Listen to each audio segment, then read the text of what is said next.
Welcome to my class, students. It's English grammar. We are doing a topic noun and it's a noun clause.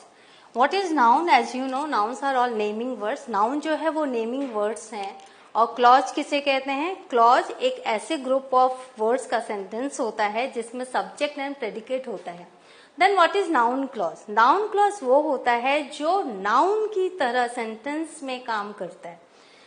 It seems difficult for you, लेकिन अभी हम जब करेंगे आगे तो ये आपके लिए बहुत ही इजी हो जाएगा. Let's start.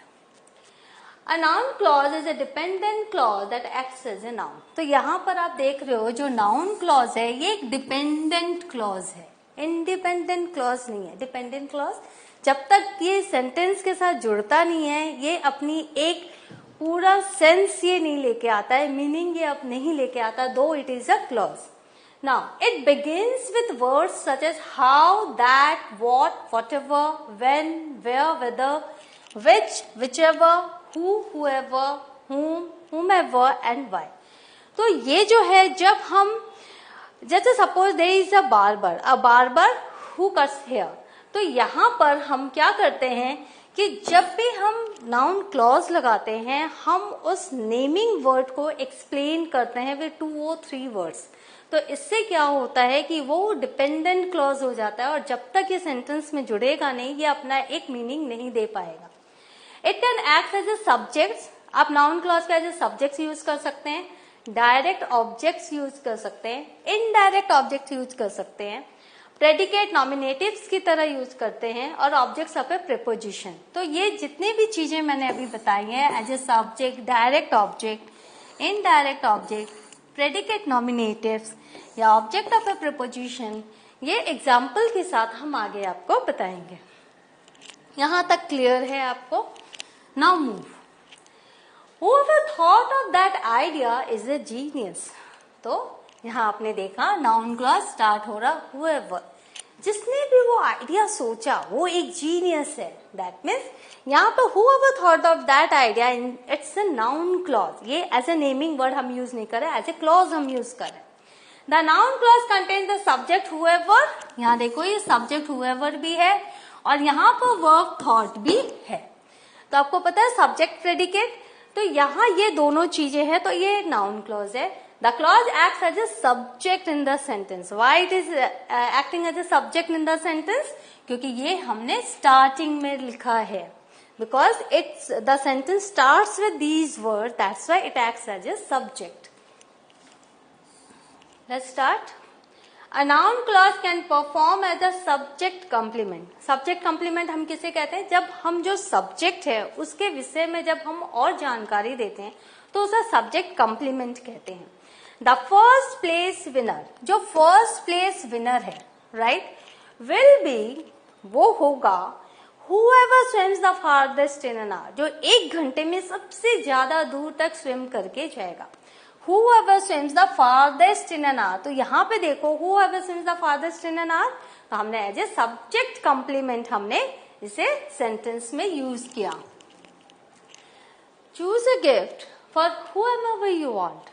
आप एक गिफ्ट चूज करो जिसके लिए आप चाहते हो. तो whomever you want, यहाँ देखो हम एज ए ऑब्जेक्ट हमने नाउन क्लॉज को यूज किया. क्यों? क्योंकि सब्जेक्ट जब हम स्टार्ट करते हैं सेंटेंस एंड ऑब्जेक्ट जब हम एंड करते हैं sentence. A noun clause contains the subject you and the verb want. Now the clause acts as an object of the preposition for in the sentence. तो for preposition के लिए ये एक object के रूप में यहाँ हमने नाउन क्लॉज को यूज किया. A noun clause can perform as a prepositional complement. Examples, we have been waiting for whoever will pick us up from the party. हम किसके लिए वेट कर रहे हैं? जो हमें पिक कर ले पार्टी के लिए, पार्टी से. तो यहाँ पर whoever will pick us up from the party. तो हमने क्या किया?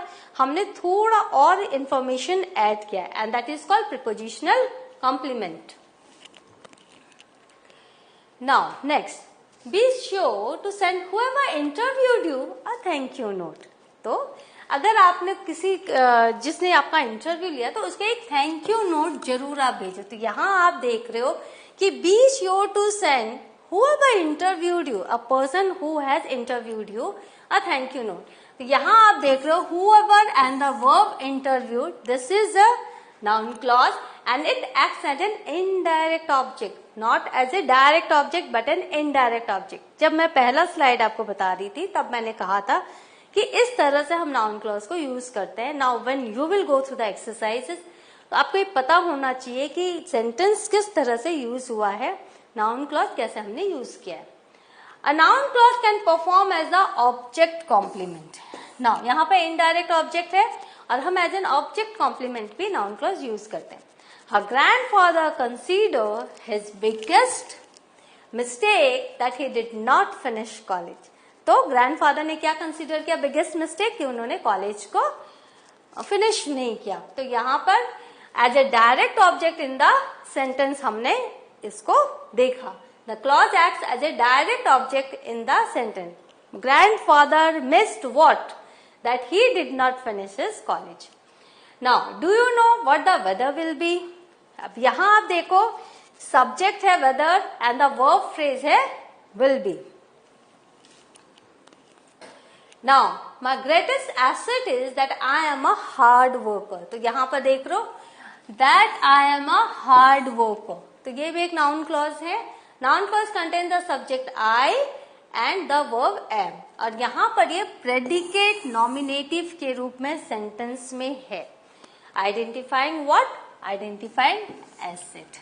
Now what is predicate nominative, we will soon know it. What is predicative nominative? A predicate nominative, also called a predicate noun, is a word or group of words that completes a linking verb. यहाँ पर आपने देखा था and renames the subject. तो it is always a noun or a pronoun. तो predicate क्या हो गया कि ये क्या करता है, जो linking verb है. जैसे यहाँ पर देखो John is a policeman. A predicate noun always a noun. John is what? He is a policeman. तो आप ये देख लो प्रेडिकेट हम क्या करते हैं, हम इज अ पुलिसमैन. अगर ये सब्जेक्ट है तो ये पूरा आपका प्रेडिकेट है. तो प्रेडिकेट नॉमिनेटिव जो होता है वो प्रेडिकेट को हमेशा वहां पर एक नाउन और प्रोनाउन के साथ वो रहता है. इट्स अ वर्ड, ये वर्ड भी हो सकता है या ग्रुप ऑफ वर्ड्स भी हो सकता है. जैसे a dog is man's best friend या मेंस बेस्ट फ्रेंड. आप क्या देख रहे हो, ये as a group of words देख रहे हो. बट अ पुलिसमैन, यहां पर आप एक वर्ड देख रहे हो. Now and appositive. अपोजिटिव क्या है, इज ए नाउन और noun phrase that renames a noun that is right beside it. हम जब और जानकारी देते हैं राइट, तो फिर वो जो होता है वो अपोजिटिव कहलाता है. For example the boy rain down the street. Adding N appositive could result in the boy who is the quickest ran down the street. तो हमने क्या लिखा, the boy, हमने the quickest boy नहीं लिखा. हमने क्या लिखा, the boy, वो लड़का, who is the quickest, जो सबसे ज्यादा तेज है, ran down the street, right? तो अपोजिटिव क्या होता है, ये नाउन के साथ ये रहता है, जस्ट राइट बिसाइड इट. तो यहाँ नाउन द बॉय, उसके साथ कॉमा के साथ हमने अपोजिटिव लगाया और फिर हमने बाकी के सेंटेंस लिखे. The sentence is still complete without the appositive. और ये बात बहुत जरूरी है जाननी कि आप अपोजिटिव नहीं भी लगाओगे तो भी सेंटेंस कंप्लीट है. The boy rain down the street अपने आप में कंप्लीट है, लेकिन अपोजिटिव लगा के हमने और क्लियर किया कौन सा लड़का. However, adding the appositive presents more information about the particular character. ठीक है. अब examples of noun clause as appositives include the following. अब noun clause हम कैसे as an appositives use कर रहे हैं. The problem, जो समस्या है, that you did not pick up the packages, कि तुमने जो packages pick up नहीं किया, delays the entire production schedule.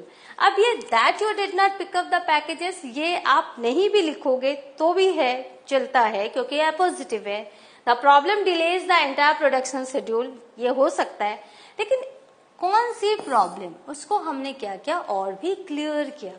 The problem that you did not pick up the packages delays the entire production schedule. Now, what are complements? आपने देखा object complement था, subject complement था, prepositional compliments था. Complements are defined as words, phrases and clauses that follow a copula verb and describe the subject, prepositional phrase and the direct object. तो ये सबको ज्यादा describe करता है, तो इसीलिए हम कॉम्प्लीमेंट्स लगाते हैं. Now, a copular verb क्या है? Copular verb is a verb used to join an adjective or noun complement to a subject. तो ये जो है वो verb हैं जो adjective या noun complement को subject के साथ जोड़ते हैं. जैसे is, am, are, was, were, appear, seem, look, sound, smell, taste, feel, become, get. These are all copular verbs. So, what have we learned today? We have learned noun clauses. We have learned how we are using noun clauses in the sentences. और आप जब कोई भी article पढ़ोगे तो ये noun clauses आप easily आप पहचान जाओगे. In the next session, I shall be here with a new topic. Till then, have a good revision. Thank you.